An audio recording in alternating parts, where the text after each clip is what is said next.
7月2號，在立委參選人王家正的服務處聚集了大批民眾到場，為了就是要等待鴻海創辦人郭台銘的到來，民眾大聲發出歡迎，表達因的心聲。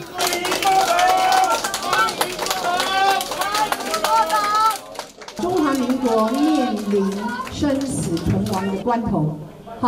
這個郭台銘郭董事長這麼多年以來，他有這麼多跨國企業，可是對他來講，最愛的這塊土地就是我們台灣腳下所踏這塊土地。那我知道我是很冒昧，我稱郭台銘郭董事長是家珍，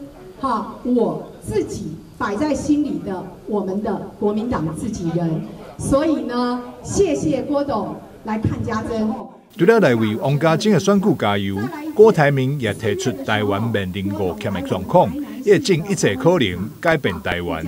缺電、缺水、缺工、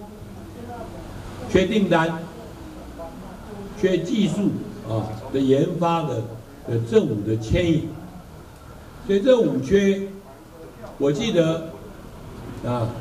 我很多年前在經營我原來的公司的時候，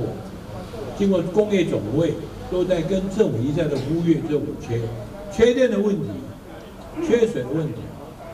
缺工的問題，一直到現在為止都沒有解決。我郭台銘在這裡誓言，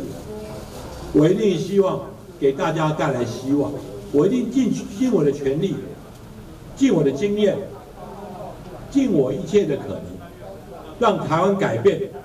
改變才能帶給台灣希望，對不對？郭台銘致辭時表示，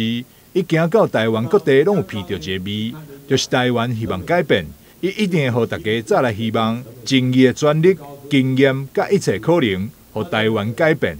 記者張世維採訪報道。